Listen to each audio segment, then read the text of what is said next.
أعوذ بالله من الشيطان الرجيم بسم الله الرحمن الرحيم ويسألونك عن المحيض قل هو أذى فاعتزلوا النساء في المحيض ولا تقربوهن حتى يطهرن فإذا تطهرن فأتوهن من حيث أمركم الله إن الله يحب التوابين ويحب المتطهرين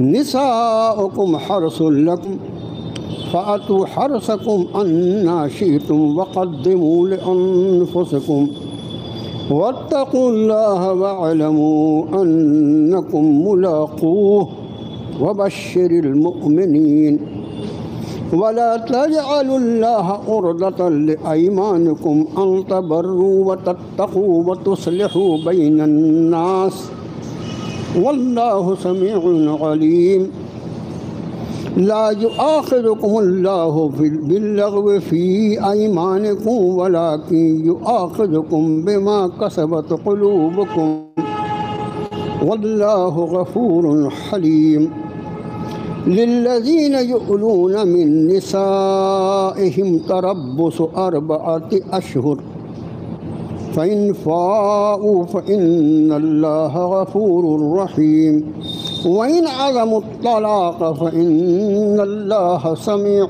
عليم والمطلقات يتربصن بأنفسهن 3 قروء ولا يحل لهن أن يكتمن ما خلق الله في أرحامهن إن كن يؤمن بالله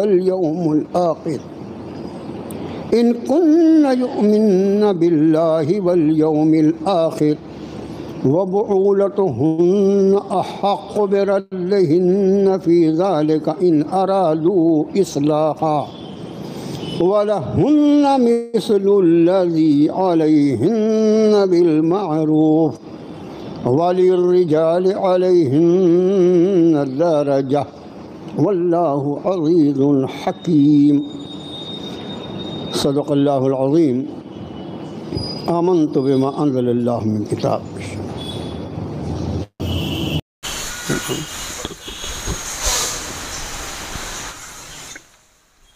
قرآن پاک کے دوسرے پارے میں سورۃ البقرہ کا 28واں رکوع جو 7 آیات بینات پر مشتمل ہے، اس وقت آپ کے اس خادم نے اللہ کی توفیق سے آپ کو پڑھ کر سنایا۔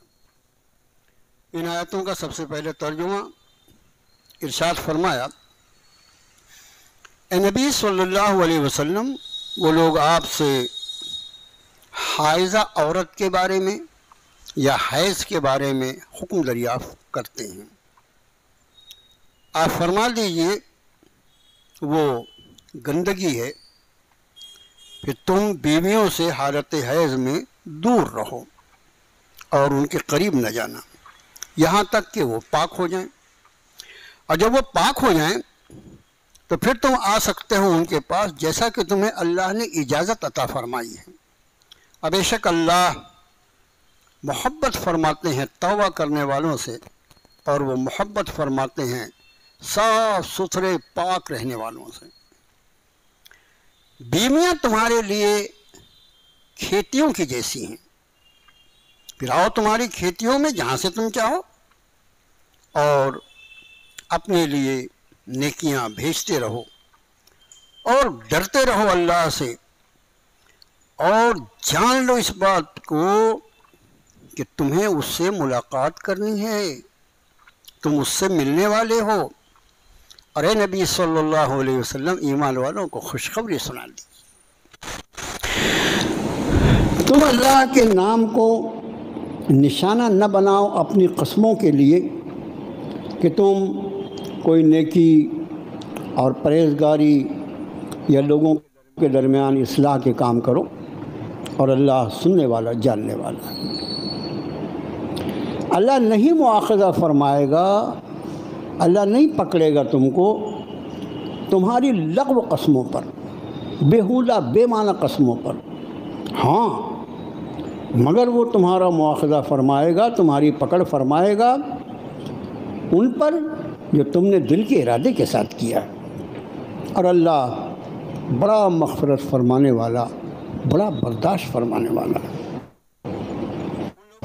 لوگوں کے لیے جو اپنی بیویوں سے ایلا کر لیتے ہیں، ان کے لیے مہلت ہے 4 مہینوں کی، پھر اگر وہ رجوع کر لیں تو بے شک اللہ بڑا مغفرت فرمانے والا، رحم فرمانے والا ہے۔ اور اگر ان کا ارادہ طلاق کا ہو تو بے شک اللہ سب کچھ سننے والے، سب کچھ جاننے والے۔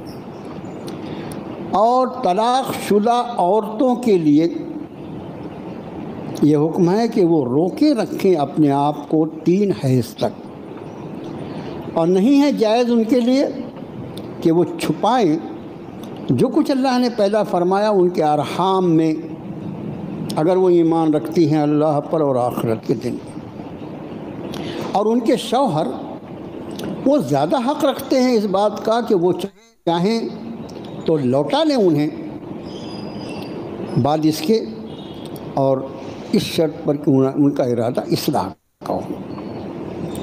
اور ان کے لیے یعنی ان عورتوں کے لیے بھی اسی طرح حقوق ہیں جیسے ان پر حقوق ہیں، معروف طریقے پر، دستور کے مطابق۔ اور مردوں کے لیے ان پر 1 درجے کی فوقیت ہے، اور اللہ غالب حکمت والے ہیں۔ یہ پورے 7 آیات بینات مختلف احکام کی بنیادوں سے بھری ہوئی ہیں۔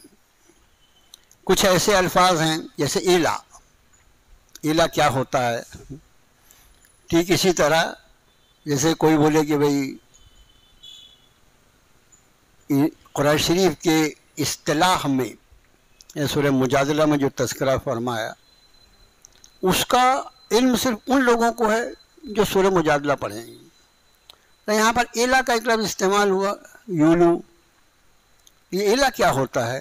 یہ عام امت مسلمہ سے پوچھا جائے تو بولے کیا لفظ ہوتا ہے معلوم نہیں۔ تو اسی طرح حیض کے تعلق سے جو احکام ہیں اس کی روشنی میں آپ کا خادم ابھی کچھ باتیں انشاءاللہ عرض کرے گا۔ اس سے یہ احساس ہو کہ یہ کیسی کتاب ہدایت ہے، اللہ نے کتنی عظمت والی کتاب سے اس امت مسلمہ کو نوازا ہے، کیسے کیسے زرین اصول جن کا کوئی جواب نہیں ہو سکتا۔ اور سب سے بڑی بات، آج میں آتے آتے اس کے بعض احکام پر غور کر رہا تھا تو مجھے یہ لگا کہ قرآن پاک کا ایک ایک حکم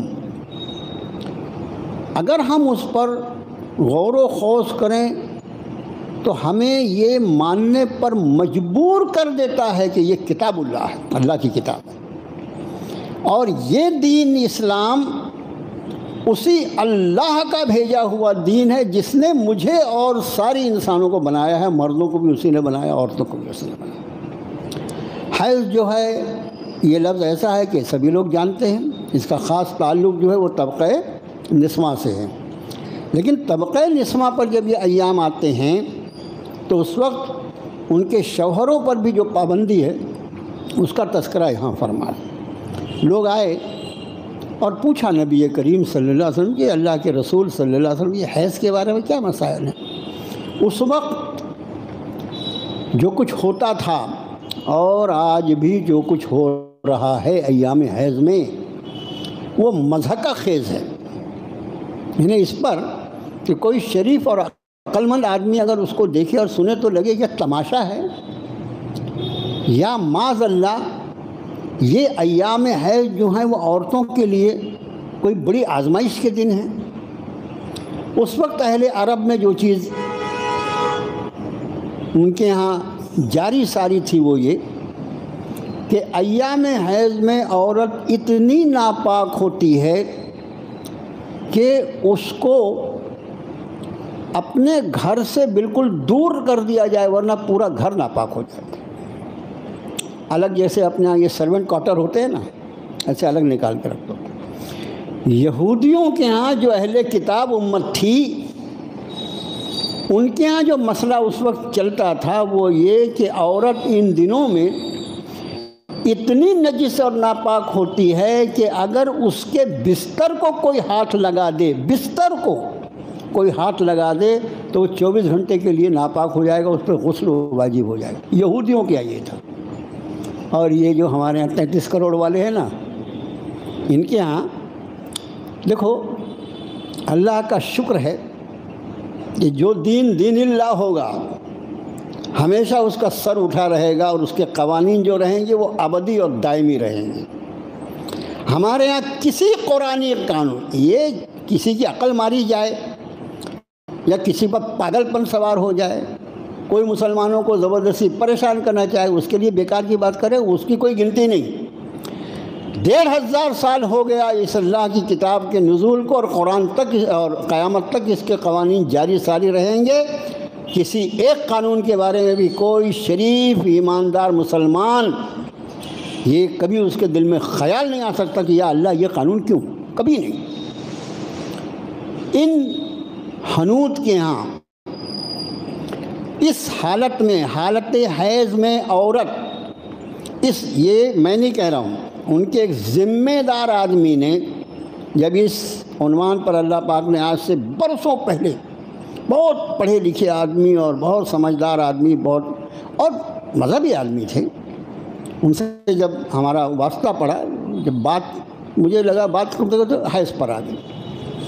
ان کے یہاں، ہندوؤں کے یہاں حالت حیض میں عورت اتنی نجس اور ناپاک ہے کہ اگر کسی چیز کو وہ ہاتھ لگا دے تو وہ چیز اتنی ناپاک ہو جاتی ہے کہ اس کو پاک کرنے کا کوئی ذریعہ نہیں ہوتا سوائے اس کے کہ اس کو انگار لگا دیا جائے، جلا دیا جائے۔ میں نے ان سے پوچھا، اتفاق ایسا کہ جب ان سے میری بات ہو رہی تھی اس وقت یہاں کی پردھان منتری خاتون تھی۔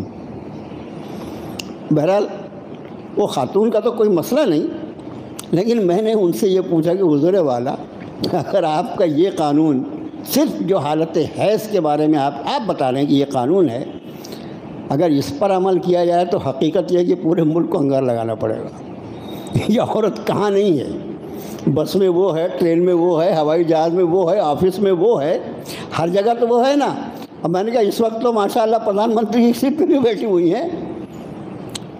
تو یعنی اللہ کا شکر ہے جب ہم نے اسلامی اصولوں کو بیان کیا تو وہ شخص جو تھا اس نے اس بات کو تسلیم کیا کہ مولانا صاحب آپ جو کہہ رہے ہیں بات وہی صحیح ہے۔ اور یہاں حالت حیض کے لیے قرآن نے کیا فرمایا کہ قل هو اذن، اب فرمائیے نبی صلی اللہ علیہ وسلم وہ گندی چیز ہے، تکلیف دہ چیز ہے، فاعتزلوا النساء فی المحیض، مردوں کو چاہیے کہ وہ عورتوں سے اس حال میں دور رہیں۔ دور رہیں سے مراد اس سے انٹرکورس نہ کریں، اس سے مجامعت نہ کریں، اس سے صحبت نہ کریں، اور ولا تقربوہن حتی یطہرن، اور اس وقت تک وہ یہ کام نہ کریں جب تک وہ پوری طرح پاک صاف نہ ہو جائیں۔ کیا بندش ہے؟ کیا بندش ہے؟ صرف عورت سے مباشرت پر بندش ہے۔ اور چونکہ یہ اللہ کا بنایا ہوا قانون ہے عورت کے لیے، اس لیے اس کے بعد عورت کے ساتھ بیٹھنا، اس کے ساتھ کھانا، اس کے ساتھ ایک بستر پر آرام کرنا، کوئی چیز پر کوئی پابندی نہیں۔ سلام ہو جناب رسول اللہ صلی اللہ علیہ وسلم، کیا عورت کو عزت دی۔ حضرت عائشہ صدیقہ رضی اللہ تعالیٰ عنہ فرماتی ہیں کہ میں جس چادر پہ لیٹی ہوتی اسی چادر کے دوسرے حصے پر اللہ کے رسول نمازیں پڑھ لیتے، جبکہ میں اس حال میں ہوتی تھی کہ میں نماز نہیں پڑھ سکتی۔ کیا عورت کو عزت دیا۔ ارے خالی ایک بات حالت حیض کے بارے میں آئے اور دوسرے سارے مذاہب کے لوگ جو دیکھیں اسلام جو ہے وہ عورتوں کو کس مقام پر رکھتا ہے۔ عورت نجس ہو گئی، ناپاک ہو گئی، ارے صرف وہ نماز نہیں پڑھے گی، روزہ نہیں رکھے گی، قرآن شریف کو ہاتھ نہیں لگائے، مسجد میں داخل نہیں ہو سکتی، یہ 4 بنیادی اس پر پابندیاں ہیں، اس لیے کہ وہ حالت ناپاکی میں ہے، عورت حالت ناپاکی میں ہے۔ حالت ناپاکی میں ہونے کا یہ مطلب نہیں کہ وہ کسی چیز کو ہاتھ لگاتے تو وہ ناپاک ہو جائے گی۔ ٹھیک اسی طرح جیسے آدمی حالت جنابت میں ہوتا ہے، آدمی حالت جنابت میں اس سے غسل واجب ہوتا ہے تو وہ کسی چیز کو ہاتھ لگاتے تو ناپاک ہو جائے، اس پر بھی وہی پابندیاں رہتی۔ جب مرد حالت جنابت میں ہوتا ہے بھیا قرآن شریف نہیں پڑھنا، نماز نہیں پڑھنا، مسجد میں داخل نہیں ہونا، باقی اللہ کا ذکر کر سکتا ہے، اللہ سے دعائیں کر سکتا ہے، اللہ سے استغفار کر سکتا ہے، ساری اجازت ہے۔ تو ٹھیک یہ ساری اجازتیں عورت کو بھی حاصل ہے، صرف اب ایک خاص بات یہ سلسلے میں عرض کریں گے، وقتاً وقتاً یہ بات ہمارے سامنے آنا چاہیے۔ کچھ فتین جو اپنے آپ کو کہتے ہیں ہم اہل قرآن ہیں، ہم اہل قرآن، اللہ کی کتاب ہونے کے بعد بھی کیا کسی اور چیز کی ضرورت ہو سکتی ہے؟ یعنی ایسا زور سے وہ بولے گا کہ جیسے وہ کتنی سچی بات بول رہا ہے۔ ہاں، اللہ کی کتاب کے بعد ایک ایسی ذات عالی کی ضرورت ہے جو اللہ کی کتاب کے احکام کو وضاحت کے ساتھ ہمارے سامنے ارشاد فرمائے کہ اس کے کیا معنی ہے اور اس پر عمل پیرا کیسے ہونا ہے۔ ہم صرف قرآن کو بنیاد بنا کر اگر اسلام کی بنیادیں کھڑا کرنا چاہتے تو کچھ نہیں۔ آپ بتائیے پورے قرآن میں کہیں کوئی ایک آیت ایسی ہے کیا جس میں یہ حکم ہے کہ عورت حالت حیض میں نماز نہ پڑھے، جبکہ نماز کا حکم جو ہے حافظوا علی الصلاۃ والصلاۃ الوسطیٰ وقوموا للہ قانتین، سارے مسلمانوں کو عام حکم دیا گیا ہے، سارے مسلمان عام حکم ہے نماز کا۔ جتنی نماز والی آیتیں ہیں سارے ایمان والے مرد اور ایمان والی عورتوں کو اللہ نے نماز کا عام حکم فرمایا ہے۔ اس قرآن کے عام حکم میں، اس قرآن میں کوئی آیت ایسی نہیں ہے جس کی وجہ سے عورت کو حالت حیض میں نماز پڑھنے سے روکا جائے۔ جناب نبی کریم صلی اللہ علیہ وسلم کے ارشادات ہیں جن کی بنا پر ان دنوں میں عورت نماز نہیں پڑھتی، اور نماز نہیں پڑھتی خالی نہیں، کمال ہے اس دین کا۔ روزے نہیں رکھے گی لیکن روزے تو سال میں ایک بار آتے ہیں نا، تو روزے کی قضا کر لے گی بعد میں۔ کتنے ہوں گے روزے؟ بھئی کم سے کم 3 دن، زیادہ سے زیادہ 10 دن، یہی ایام عدت ہے، ایام حیض ہے۔ وہ ایک مرتبہ آئے گا، وہ بعد میں اگلے رمضان تک، اگر خدا نہ خاصہ نہیں ہو تو بعد کے بھی رمضان تک، اس کو پوری عمر میں اللہ نے یہ رخصت دی ہے کہ وہ ان روزوں کو قضا کرے جو روزے حیض کی وجہ سے رمضان میں، یہ سال میں ایک بار ہوا۔ لیکن نماز یہ تو سال کے 12 مہینے فرض ہے نا۔ اگر خدا نہ خواستہ نمازوں کو قضا کرنے کا حکم فرما دیتے اللہ کے رسول صلی اللہ علیہ وسلم تو خواتین کے لیے ایک طرح کی مشقت ہو جاتی کہ اگر اس کو 10 دن کی اس کی عادت ہے تو ظاہر ہے کہ ہر 20 دن میں اس کو 30 دن کی نماز پڑھنا بہت مشکل ہوتا۔ سلام ہو جناب رسول اللہ صلی اللہ علیہ وسلم کو، نماز کے لیے مومن خواتین کو رخصت ہے، ان کو کوئی نماز کی قضا نہیں کرنی ہے۔ جو نماز ایام حیض میں ہوں گی وہ نماز ان کے لیے معاف، کوئی اس کی قضا کرنے کی ضرورت نہیں۔ ہاں روزے سال میں ایک بار آتے ہیں، اس کو قضا کر لیں وہ، یہ ہیں اس کے۔ اب اس کے بعد آگے ارشاد فرمایا وَلَا تَقْرَبُوهُنَّ حَتَّىٰ يَطْهُرْنَ، ان کے قریب نہ جانا جب تک کہ وہ پاک نہ ہو جائیں۔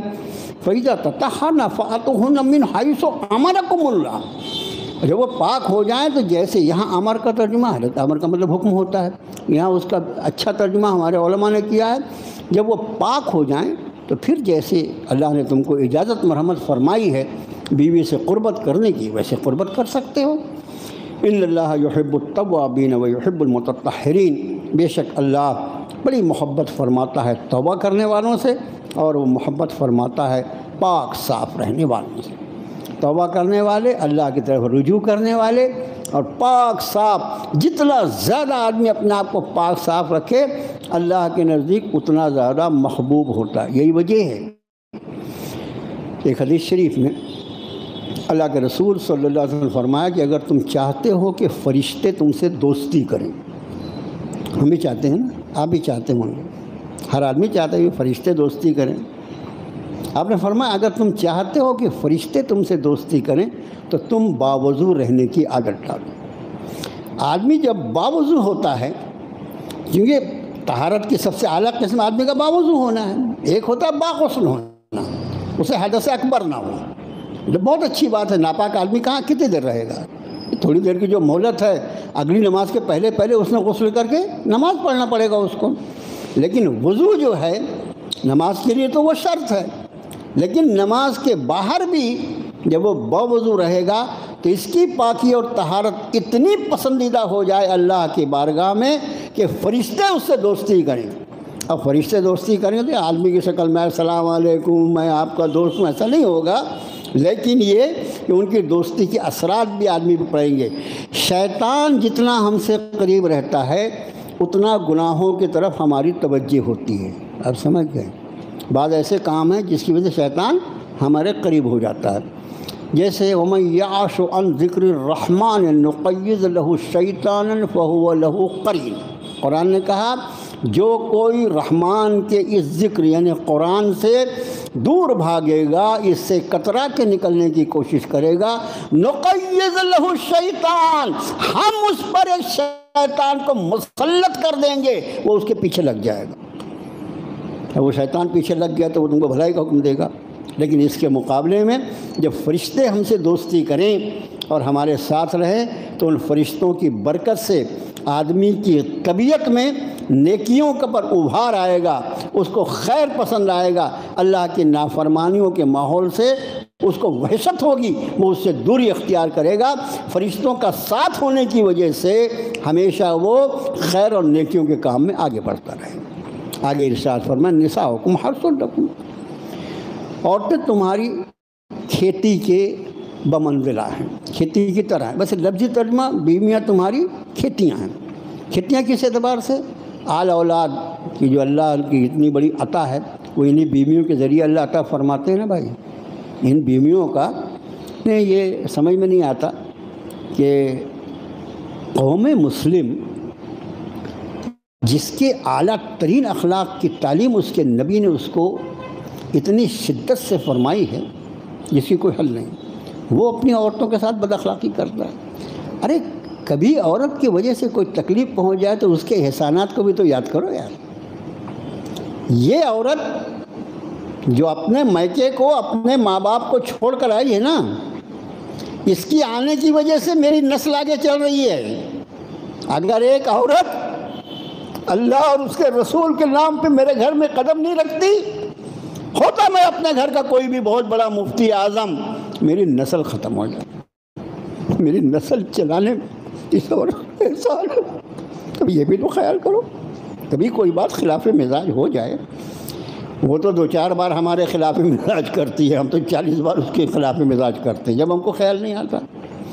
فرمایا یہ بیویاں تمہاری کھیتیوں کی طرح ہیں، فاتو حرثکم انا شئتم، دیکھو تم اپنی کھیتیوں میں جیسے چاہو ویسے آ سکتے ہو، جہاں سے چاہو ویسے۔ اس کا مطلب کھیتی اللہ نے اس کے جسم کا جو حصہ انسانی نسل کو بڑھانے کے لیے استعمال کیا ہے اس کو وہیں پر اپنی ضرورت پوری کرنا ہے، اس کے ہٹ کر نہیں، مطلب جیسے چاہو ویسے کر سکتے ہو۔ وقدموا لانفسکم، اور اپنے آپ کے لیے نیکیاں آگے بھیجتے رہو۔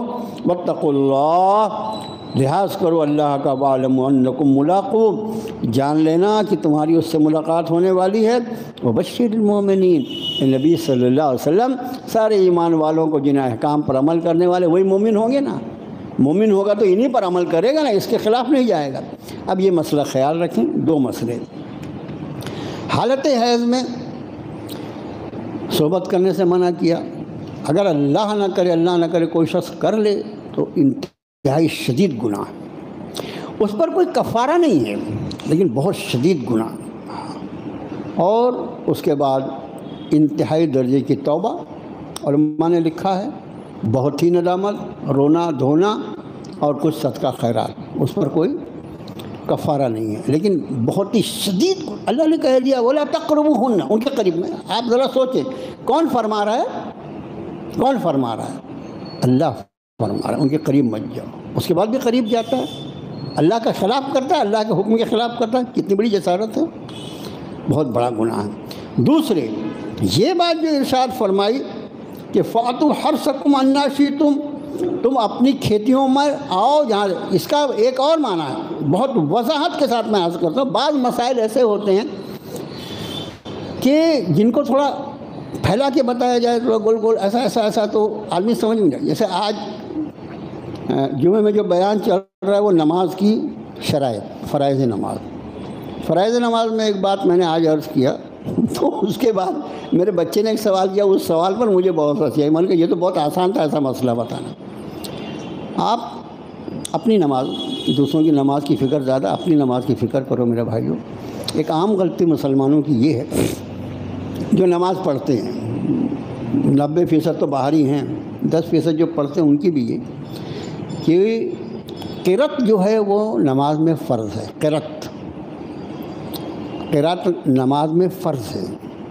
اندر کی جو 6 فرائض ہیں نماز کے، اس میں تکبیر تحریمہ، قیام، قرات قرآن، 3 رکوع، 2 سجدے، قائد اخیرہ، یہ 6 فرائض اندر کے ہیں، 7 باہر کے ہیں، ان پر ابھی کوئی بحث نہیں۔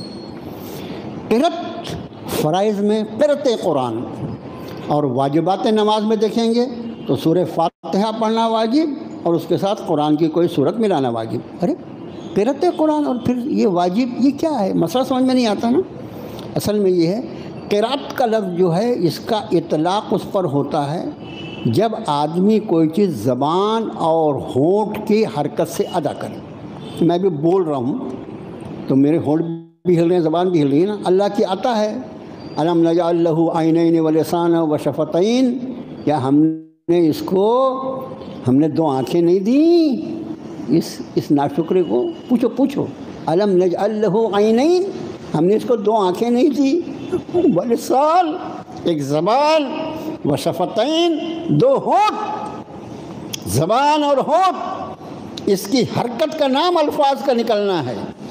اگر ہم اپنی زبان اور ہونٹ کو حرکت نہ دیں تو اس کو قرات قرآن کہا ہی نہیں جائے گا۔ اس کا معنی ہم کو اپنی نماز میں سورہ فاتحہ اور جو قرآن شریف پڑھتے ہیں، اسی طرح ہم جو دعائیں پڑھتے ہیں، جو تسبیحات پڑھتے ہیں، جو تکبیرات کہتے ہیں، ان سب میں اپنی زبان اور اپنے ہونٹ کو حرکت دینا ضروری ہے۔ اگر ہمارے ہونٹ نہ ہلیں گے تو میرے بچے نے مجھ سے پوچھا نماز کے بعد، ابو بولے اس کا مطلب یہ ہے کہ جو لوگ نماز پڑھتے ہیں سائلنٹ موڈ میں، ان کو وائبریٹ موڈ میں پڑھنا۔ میں بالکل صحیح ہے، یہ مسئلہ بتا دیا ہوتا پہلے تو میں پہلے بتایا۔ سائلنٹ موڈ میں کھڑے رہ کے نماز فرض چھوٹ جاتا ہے، قرات قرآن چھوٹ جاتی ہے۔ قرات نام ہے، زبان اور ہونٹ کے ہل کر الفاظ ادا ہوتے ہیں۔ اب اگر آپ دل ہی دل میں بغیر ہونٹ اور زبان کو ہلائے ہوئے دل ہی دل میں قرآن پڑھیں گے تو قرآن پڑھنا، جیسے ہم اخبار ہم پڑھتے ہیں کیا؟ اخبار کوئی نہیں پڑھتا۔ بہت سارا اخبار پڑھتے ہیں کیا؟ کوئی اخبار نہیں پڑھتا، اخبار دیکھتے ہیں۔ کسی کو آپ نے دیکھا کہ اخبار پڑھ رہا ہے آج 1300 کروڑ روپے کا گھوٹالہ ہوا، ایسا کو پڑھتے ہوئے دیکھتا نہیں۔ ہم اخبار کو صرف دیکھتے ہیں، پڑھتے کبھی نہیں۔ پڑھتا کون بچہ ہے جس کو انگریزی درست کرنا ہے؟ وہ زور زور سے پڑھتا تاکہ اس کی امی ابو اس کی انگریزی درست کر دیں۔ باقی ہم سب اخبار کو دیکھتے ہیں۔ تو اسی طرح اس کو جب پڑھا جائے گا تو آواز نکلے گی۔ آواز کتنی نکلنا چاہیے؟ فقہاء نے لکھا اتنی آواز میں یہ سارے کے سارے عمل ہونا چاہیے کہ آدمی خود اپنی آواز اپنے کان سے سن سکے۔ اب سمجھ گئے؟ لیکن آپ ذرا دیکھیے تو امت مسلمہ کا حال، کبھی غور کیجئے، کوئی اپنی سنت پڑھ لیے اور دیکھیے کسی کو تو بالکل کھڑا ہوا ہے، قیام میں کھڑا ہوا ہے، اندر ہی اندر دل ہی دل میں پڑھ رہا ہے، وہ فرضی چھوٹ گیا نا یار، نماز کا کیا ہوگا بھائی؟ بہرحال تو ہم عرض کر رہے تھے ہے اس کے بارے میں کہ ایک تو اس حال میں صحبت سخت گناہ ہے۔ ٹھیک اسی طرح عورت کے ساتھ غیر فطری جنسی فعل، یعنی اس کے پیچھے کے حصے میں اگر کوئی لذت حاصل کرنا چاہے تو یہ اتنا بڑا گناہ ہے۔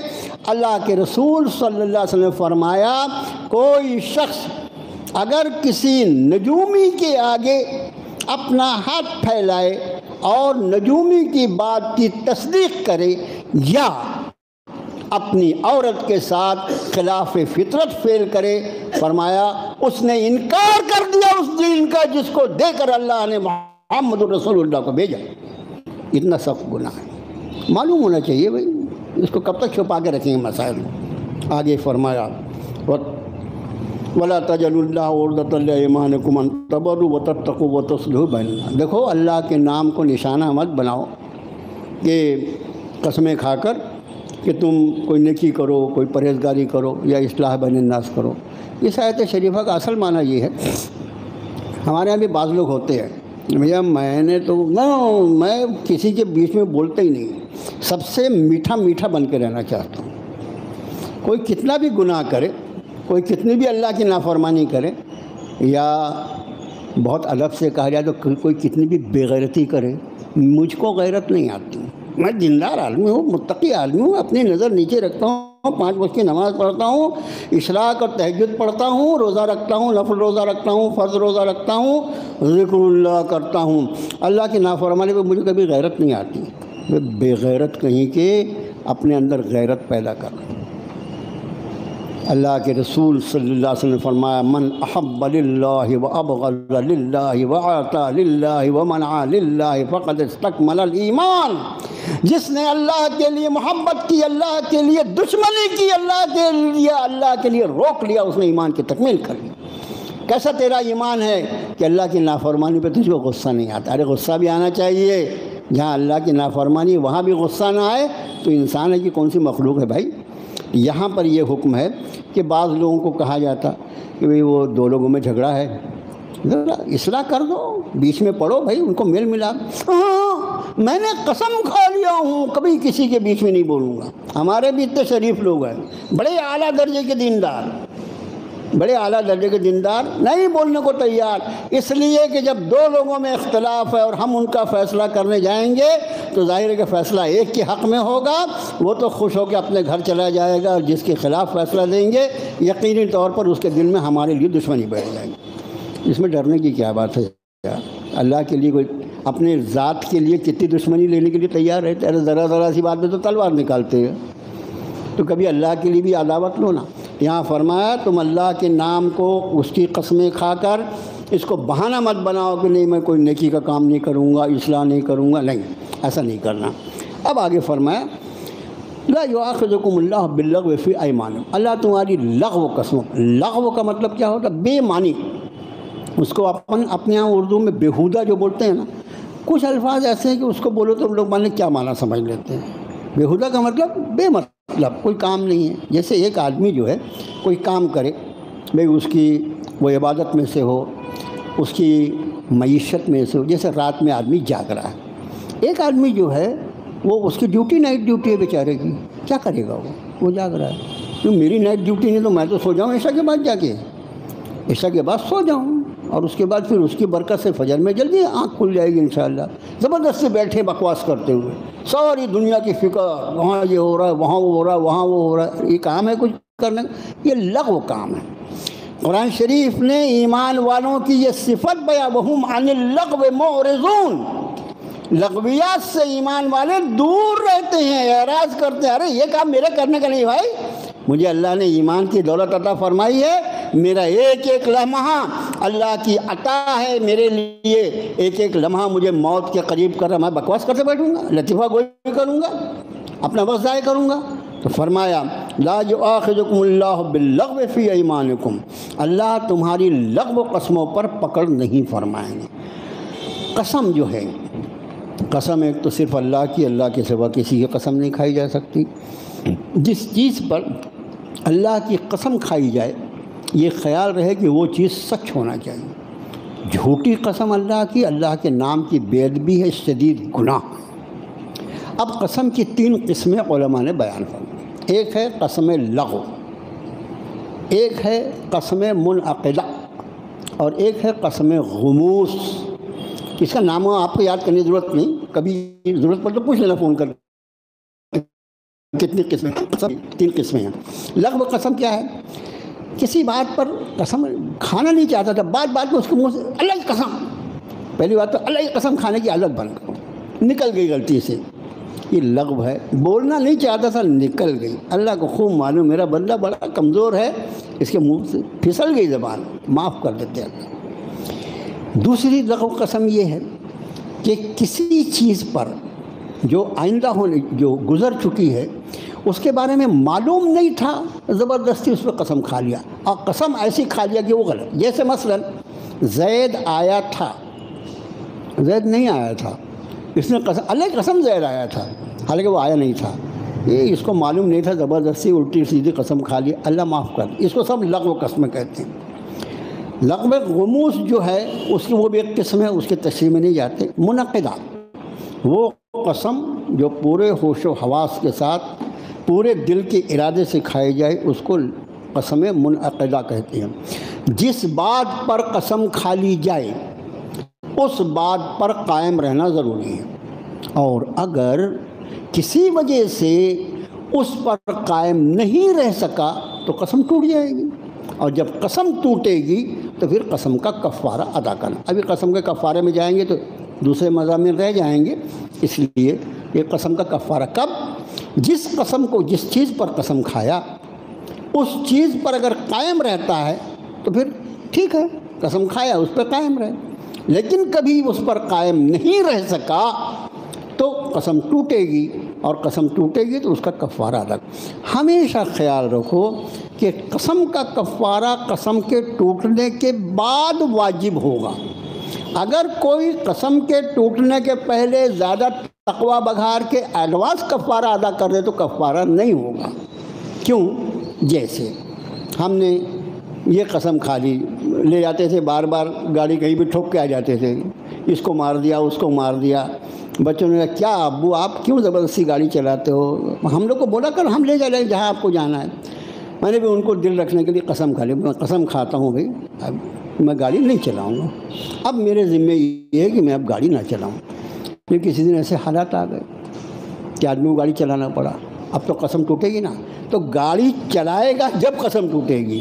اب گاڑی چلانے کے پہلے مولانا صاحب بہت متقی ہے، پہلے میں قسم کا کفارہ ادا کر دیتا ہوں، 10 مسکین کو کھانا کھلا دیتا ہوں. ایسا نہیں، پہلے قسم توڑو، جب ٹوٹ جائے تو کفارہ لازم ہوگا، پھر کفارہ ادا کرو. اگر قسم کے توڑنے کے پہلے کفارہ ادا کر دیا تو وہ ٹوٹنے کے بعد دوبارہ کفارہ دینا پڑے گا. آگے رب تعالیٰ نے فرمایا للذین یؤلون من نسائہم، وہ لوگ جو اپنی بیویوں سے ایلا کرتے ہیں. ایلا کیا ہوتا ہے؟ ایلا کا مطلب ہوتا ہے قسم کھانا. کیا قسم کھانا؟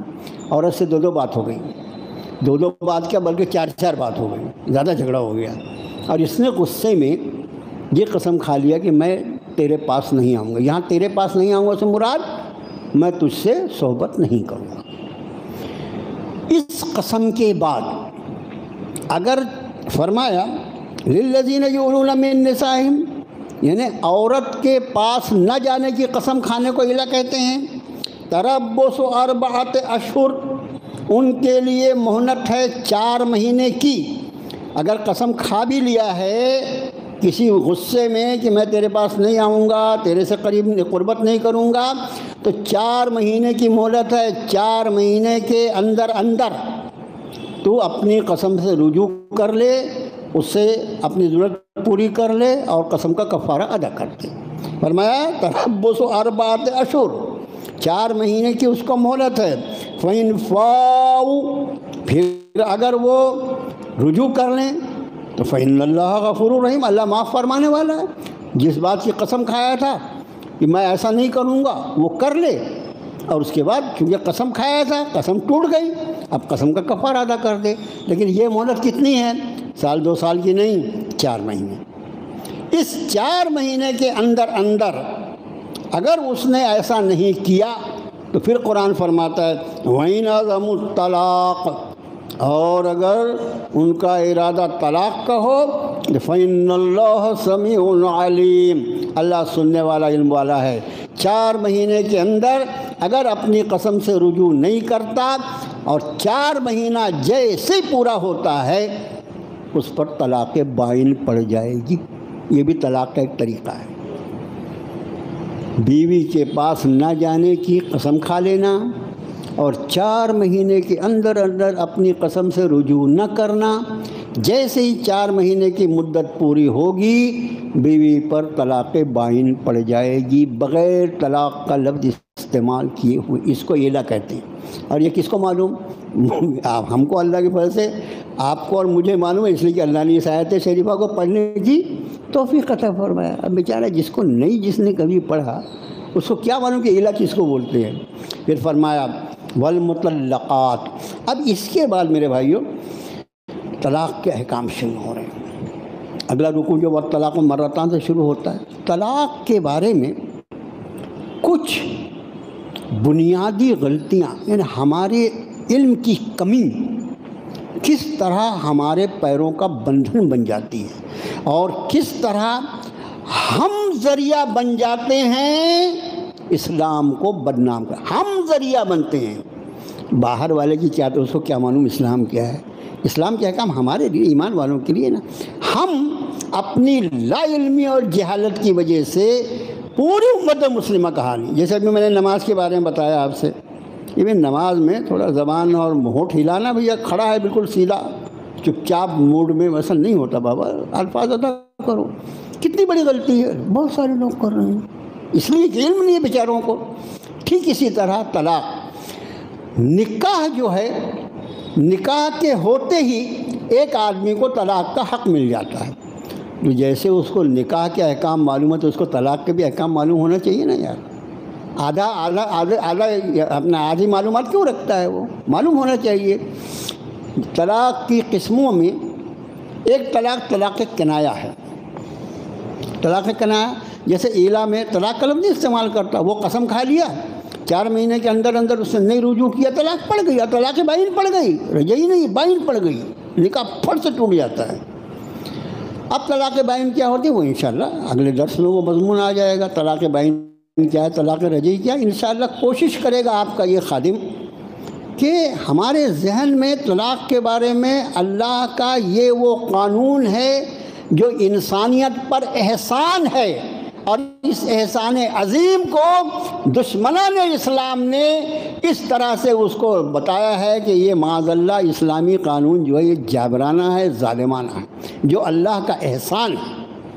تو یہاں پر ابھی ایک آیت شریف، والمطلقات، وہ عورتیں جن کو طلاق دی گئی ہے، یتربصن بانفسہن ثلاثۃ قروء، وہ روکے رکھیں اپنے آپ کو 3 حیض تک۔ ولا يحل لهن ان يكتمن ما خلق الله في ارحامهن، اور نہیں ہے حلال ان کے لیے، نہیں ہے جائز ان کے لیے کہ وہ چھپائیں جو کچھ اللہ نے ان کے ارحام میں پیدا کیا بنایا ہے، یعنی وہ چاہے حالت حیض سے ہوں یا اللہ نے ان کو حاملہ بنا دیا ہو۔ ان کے حاملہ شروع کے ایام میں، بالکل ابتدائی ایام میں، ابھی تو آج کل چلا ہے بلڈ ٹیسٹ کر لو، فلانا ٹیسٹ کر لو، یہ کر لو، وہ کر لو، آج کے یہ سب ہے نا۔ شروع کے ایام میں اگر عورت نہ بتائے تو معلوم ہی نہیں ہو سکتا۔ تو وہ حالت حیض میں ہے کیا، یہ بھی وہ بتا دے کہ بھئی اس وقت میں ناپاکی کی حالت سے گزر رہی ہوں۔ وہ حالت حمل میں ہے کیا، وہ بتا دے، اس لیے کہ ان سب کا اثر طلاق کے مسائل پر پڑتا ہے۔ وہ انشاءاللہ آگے آپ کا خادم عرض کرے گا۔ فرمایا نہیں ہے حلال ان عورتوں کے لیے کہ وہ چھپائیں جو کچھ بنایا اللہ نے ان کے ارحام میں، اگر وہ ایمان رکھتی ہیں اللہ پر اور آخرت کے دن پر، اور ان کے شوہر زیادہ حقدار ہیں کہ وہ ان کو لوٹا لیں۔ طلاق کے بعد لوٹایا کیسے جاتا ہے وہ بھی طلاق کے احکام میں انشاءاللہ عرض کریں گے۔ فی ذالک ان ارادوا اصلاح، اگر ان کا ارادہ شوہروں کا اصلاح کا ہو، ستانے کے لیے نہیں واپس لینا، ارادہ اصلاح کا ہے واپس کر لو۔ وَلَهُنَّ مِثْلُ الَّذِي عَلَيْهِنَّ بِالْمَعْرُوفِ، یہ آیت اور ان کے لیے اسی طرح جیسے ان پر، ان کے لیے وَلَهُنَّ، ظاہر ہے کہ عورت کے لیے مؤنث کی ضمیر ہے، ان عورتوں کے لیے بھی اسی طرح جیسے ان پر حقوق ہیں نا تمہارے، ویسے ان کے حقوق بھی تم پر ہیں۔ یہ اس آیت کا مطلب۔ ہاں بالمعروف، دستور کے مطابق، وہ انسان ہے تم انسان ہو، وہ اللہ کی بندی ہے تم اللہ کے بندے ہو، اللہ نے دونوں کے حقوق رکھے ہیں۔ ہمارے ہاں کیا ہے، میں شوہر ہوں میرے حقوق مولانا بتائیے، وہ بیوی ہے مولانا اس کے بھی کچھ حقوق ہیں کیا؟ ارے اس کے حقوق کو کون دیکھنا ہے، حقوق ادا کرنا ہے کیا؟ اپنے کو اپنا حق وصول کرنا ہے۔ رب نے فرمایا ان کے لیے بھی اسی طرح جیسے ان پر، یعنی الفاظ دیکھو کتنے کم الفاظ میں کتنے مضمون کا دریا ہے قرآن شریف کے اندر، ان کے لیے اسی طرح جیسے ان پر تم اپنے حق جتاتے ہو ویسے ان کے لیے بھی حقوق ہیں، وہ بھی تو معلوم کرنے کی کوشش کرو۔ فرمایا بالمعروف، دستور کے مطابق، جہاں پورا انصاف ہوتا ہے، کسی کی دل شکنی نہیں ہوتی، کسی کے پر ظلم نہیں ہوتا، کسی کی بے عزتی نہیں ہوتی، کسی کی ذلت نہیں ہوتی، کچھ نہیں ہوتا۔ بالمعروف، دستور کے مطابق دونوں کے حقوق ہیں۔ ہاں وللرجال علیہن درجہ، ہاں عورتوں آدمیوں کو ان پر ایک درجہ زیادہ ہے۔ یعنی کیا مطلب؟ حقوق جو ہیں وہ 49 41 نہیں، 50 اور 51 یا 49 اور 50، ایک درجہ زیادہ ہے، اس لیے کہ ایک درجہ الرجال قوامون علی النساء بما فضل اللہ بعضهم علی بعض وبما انفقوا من اموالہم، یہ اللہ کا بنایا ہوا قانون ہے۔ اللہ نے مردوں کو عورت پہ نگراں بنایا ہے، اس کے بندوبست کا کرنے والا بنایا ہے، اس لیے کہ اللہ کا معاملہ جس کو جس پر فضیلت دے اس کو فضیلت حاصل ہے شوہر کو، لیکن حقوق کی ادائیگی میں برابر، حقوق کی ادائیگی میں برابر حقوق ہیں۔ پھر بھی اس کو شوہر کو ایک درجہ زیادہ اس لیے ہے کہ اگر دونوں کے حقوق ایک دم برابر کر دیے جاتے تو ظاہر ہے جہاں دونوں کے حقوق ایک جیسے ہو وہاں پر زندگی گاڑی چل ہی نہیں سکتی۔ زندگی کی گاڑی چلانے کے لیے ذرا فرق رہنا ضروری ہے، اس لیے فرمایا وَلِلرِّجَالِ عَلَيْهِنَّ درجہ، مردوں کے لیے ان پر ایک درجہ زیادہ ہے، درجہ واحد ہے، درجہ ایک درجہ زیادہ ہے۔ واللہ عزیز حکیم، اللہ غلبے والا حکمت والا ہے۔ اس کے بعد کی آیتیں جو ہیں وہاں سے طلاق کے احکام باقاعدہ شروع ہو رہے ہیں، اور دیکھیے طلاق کے قانون میں اگر اللہ توفیق دے اس گنہگار کو زندہ رکھے کہ طلاق کا قانون جو ہے اسلام کی ان نعمتوں میں سے ایک نعمت ہے جو اللہ نے اسلام اہل ایمان کو عطا فرمایا۔ اللہ سے دعا ہے اللہ ہمیں اپنی کتاب کا علم عطا فرما، اپنی معرفت کا علم عطا فرما، اپنے نبی پاک صلی اللہ علیہ وآلہ وسلم کی سنتوں کا علم عطا فرما۔ اللہ ہمیں عبادات ویسے کرنے کی توفیق عطا فرما جس سے آپ راضی ہوتے ہیں۔ اللہ ہمارے اعمال کو قبول فرما لے، ہماری کمیوں اور ہماری خطاؤں کو معاف فرما دے۔ اللہ پورے امت اس مسلمہ پر اپنی رحمتوں اور اپنی حفاظتوں کی چادر ڈھانک دے۔ وصلی اللہ تعالیٰ علی خیر خلقہ محمد و آلہ و صحبہ۔